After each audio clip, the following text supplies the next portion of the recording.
This is MSR TV6 15 Minutes News. In the headlines, 17-year-old died tragically in motorbike accident. Simpson Bay Causeway officially inaugurated. Over 300 passengers fell sick on cruise ship. These stories with much more details coming up right after this.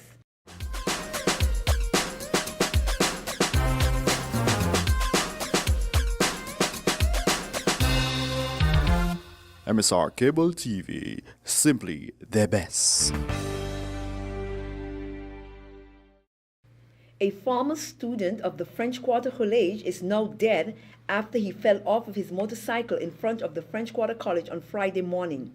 MSR learned that the young man fell off his motorcycle and hit on an electrical post and broke his neck. Eyewitnesses said the young man hit the post and his body landed next to a wall of a nearby house. He died on the spot due to the severe injuries he received. Students at the French Quarter College identified the young man as Charles Robinson. Residents of French Quarter said the young man is known as someone who rides his motorcycle in the area where the accident occurred on a daily basis. Some consider the young scooter riders to be a nuisance in the neighborhood because they simply cannot rest due to the speeding scooters. These youngsters would break people's cars at night just to steal gasoline for their scooters. It is reported that it is very sad and tragic what happened, but parents of these young boys have to do more to keep their sons indoors, said residents of French Quarter. It was also reported that two of the victims' friends witnessed the accident, and when the students got out of school at noonday, they all stayed at the scene of the accident until the body was removed by the undertakers and taken to the Louis Constant Fleming Hospital. Captain of the Gendarmerie, Sylvain Joult, confirmed that a 17-year-old young man identified as CR died due to an accident. Joult said the victim was riding on a motocross bike at high speed while trying to do a stunt when he lost control of the bike and fell off. The captain of the Gendarmerie said the 17-year-old was not wearing a helmet at the time of the accident.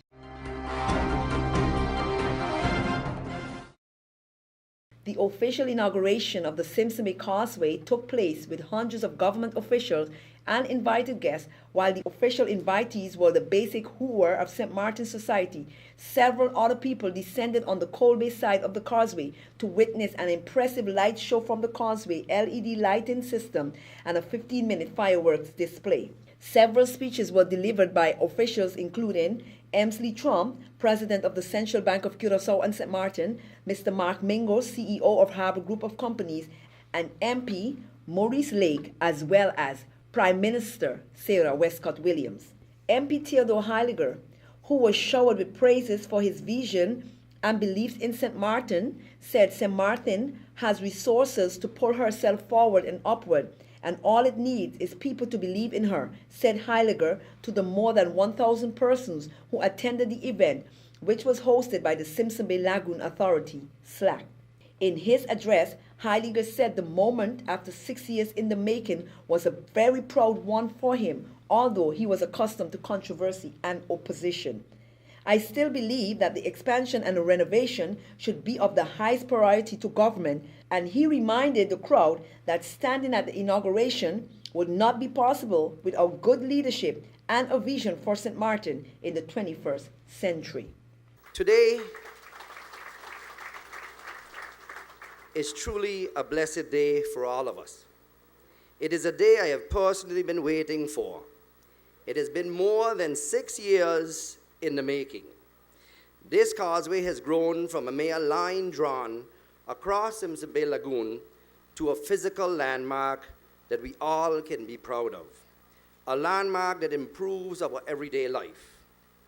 Many companies were involved in the preparation and construction of our country's newest landmark, and we did everything required and more, from environmental impact studies, traffic studies, financial studies, engineering studies, architectural renderings, to soil investigation, economic impacts, aviation and nautical measurements, and some remeasurements, meetings upon meetings with stakeholders, financial institutions, contractors, and even several government coalitions. This project has been through it all. It was a vision that many couldn't or wouldn't see. However, today, most of those who challenge that vision happily use the causeway and actually get somewhere instead of nowhere. And the wide usage of our causeway already is a result of every aspect having been discussed in fine micromanagement detail and debated ad nauseum, from the width of the road and the lane divider over which emergency vehicles can drive over, to the jogging and bicycle paths that are already part of the fitness routine of many residents. Despite the critics, the causeway can save you time in traffic and give you time to concentrate on your overall well-being. The causeway was designed with the safety of pedestrians in mind. We anticipated that if proper sidewalks were built, people will use them. That is why a concrete railing, not a metal one, was built. It's also why the causeway has a low barrier in the middle to protect the oncoming traffic from vehicles that may try to overtake. Had lane dividers not been created, today we would have had a more than 700-meter-long drag strip over the lagoon, instead of a safe and, I dare say, beautiful causeway. There are more than 6,000 people a day that go about their way to the airport, Maho, Coopercoy, Simpson Bay, Cole Bay, Marigot, Small St. Martin, Big St. Martin, and others that are affected by the very same causeway. Turnover tax, loan ballasting, and social premiums were paid on this project, although it is customary for government projects to be exempted. This project, this causeway, was a major economic boost for our country, but also for government coffers.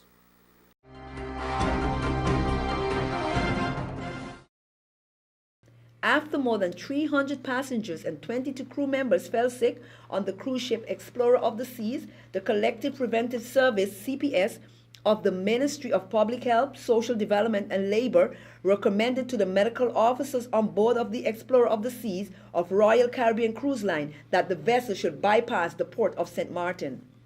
Passengers and crew members had symptoms of nausea, including vomiting and diarrhea, which spread quickly. The Explorer of the Seas stopped pathway through a 10-day cruise from Cape Liberty, New Jersey to St. Martin after reports of vomiting and diarrhea. Harbor officials could not be reached on Sunday for additional information concerning this situation. Never come back again. Yeah. Not on this cruise line. Yeah. We were here with them 2 years ago. The same thing. Ship was overrun with this sickness. Yeah. You know, any sicknesses can involve it, but it's the most disorganized trip I've ever been on in my life. I'm almost 80 years old. Wow. It's sad. A lot of people, I'm sure, are wondering what makes ships so susceptible to outbreaks like this. What happens is that some passengers may actually bring the virus, if that's what the cause is, onto the ship. And then because people are so confined and they have such close contact with each other, the virus can spread very, very readily. You know, I equate this in some ways, some small ways, to flying. I mean, I'm always a little leery when you get on a plane, especially during flu season with all the coughing. We're all breathing the same air, but this goes on for a week. How does someone protect him or herself when they board this cruise? I take some emergency before a flight, but 7 days, you've got to do more than that, right? Well, for sure. The important thing, Victor, is hand washing, and avoiding other people who are sick. And that's the key. Okay, hand washing. They Yes. say it, but now we know. The CDC, I know, is going to, they're planning to get on board here and inspect the vessel today. What do you think they're looking for primarily? Well, they'll do two things. One, they'll help the people on the cruise ship find all these sick people and manage them appropriately so they get good medical care. And then they will perform an investigation to, number one, pin down the actual cause and make sure it's not another kind of gastrointestinal illness that might have been spread by the food, for example.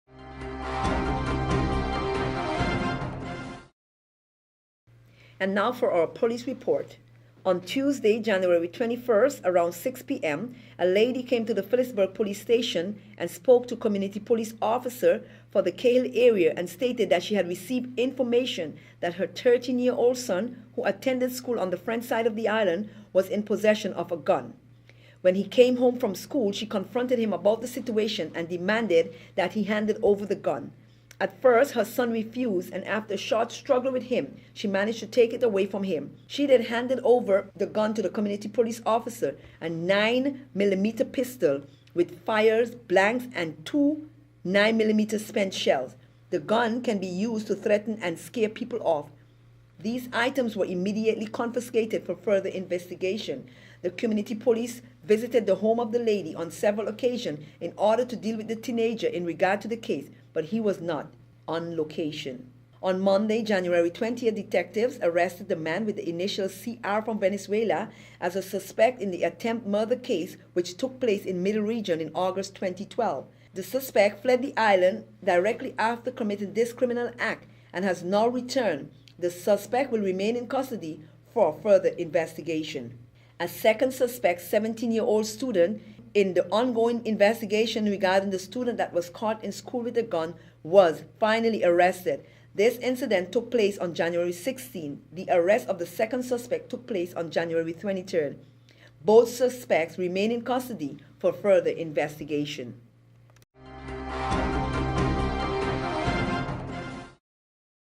Carnival is here, and again the French Carnival Committee is in high gear as they prepare for the activities during Carnival 2014. The official date for the kick-off of Carnival 2014 is February 23rd. However, according to one of the organizers, Luciana Lespi, they had to be pre-carnival activities, and one of the main events for this year's carnival is Miss Plus Size Elegant Pageant. During a photo shoot at the Lottery Farm for the Miss Elegant Plus Size contestants, Miss Raspi spoke with MSR cable reporter.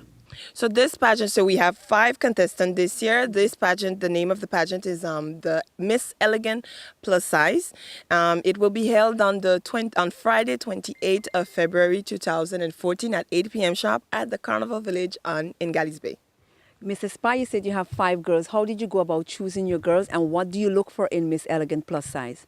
So first of all, we look for elegance. There is a certain criteria that the girls has to fill in. They has to be 18 years or older. They also have to be a size 16 in order to compete in the plus size section. And this year for the promotion, we had our reigning queen, Miss Janet Anissette, do a promotional video that was aired on MSR. We also had flyers where we talked about the prices for the shows, but unfortunately we only got 5 contestants, which is very good, and we hope that next year we can get 10 contestants. While choosing the contestants, are they comfortable with their size, and is it difficult to get them participate in the pageant? I believe if they are participating in that type of pageant, it's because they are confident and they feel comfortable in their skin, which is a very good thing. And this show actually portrays the elegant, the plus size women actually who are confident in their skin, and actually they want to portray that. Probably it might inspire plus size women that are not comfortable in their skin. So this is a very good show. MSR TV6 also chat with some of the candidates who will be participating in this year's 2014 Miss Elegant Plus Size pageant. Okay, a pleasant good afternoon. My name is Samantha Harris, and I'm taking part in Miss Elegant Plus Size 2014. I feel very confident as a plus size taking part in this pageant. And have you always been a plus size growing up, Samantha, or is it just something that happened, and how do you feel? No, it was ever since I was a little girl. I was always that chubby person with this build. But I feel very confident in going out there to be Miss Elegant Plus Size 2014. And the public can expect great activities from you as you strut your stuff on the stage? Very much. I look forward to bring a very good package, a very great package full of energy. So I look forward for the public to come out on the 28th of February 2014 to witness a great package. We're here with Tammy, another contestant in the Miss Elegant Plus Size pageant. Tammy, welcome, and can you tell us if this is the first time you've been in a pageant and how you feel participating in Miss Elegant Plus Size? I feel very great because it's my first time, yes, but I'm going to make the best out of it, trust me. You guys better come out there. And how did you go about when they choose you? How did you feel at being chosen, or did you present yourself to be a participant in this pageant? Well, actually, at first I was unaware of this show, and I was approached by one of the Carnival community members who told me I should take part in this show. And then after doing all my thinking, I figured, why not? I'm gonna have fun. And have you always been a plus size person, Tammy? And are you proud of your size? Well, actually, I was not a plus size, but then after having my kids, I get to be a plus size. And yes, I'm proud of myself. Why not? I can do everything a small girl can do. I am Marie-Hélène. It's my first time in a pageant with plus size. And Miss Elaine, Mary Elaine, how you think you're gonna, how positive are you feeling, and what make you decided to take part in this pageant? whoa, this is a nice question, eh? What make me take part of the pageant is my daughter, because she went up last year for Miss Piscinet, and some friends and who encourage me who tell me, yes, you know what, you got it, just go do it. So I said, okay, so I'm going to drop it like a heart. So I'm going to see where I could rock the boat, you know, so I just come to rock the boat for Miss Carnival. So you feel positive about this, and you feel positive being a plus size? Oh my gosh, one thing, people, plus size, don't be feeling embarrassed. You can rock this thing. Once you got this, you rock this thing. You feel me? Yes, it's the first time I'm participating, and I'm very happy to be participating and can't wait on the day. Yes. Shanika, when they approached you, or did you prostrate yourself, how did you, what went through your mind to make you want to participate in this pageant? Well, no one did approach me. I signed up myself, and I signed up because last year I went and I saw how it was, and I liked it because I'm a curvy girl also, and I said I enjoyed it, so I wanted it to be more funner than last year, like bring it, like, you know, more fun, entertaining. Yeah. And what can we expect from you on that night of this pageant, Shanika? Well, you could expect a lot of entertainment. You will see when it comes. Yeah. This has been MSR TV6 15 Minutes News. We want to thank you for viewing. Until next time.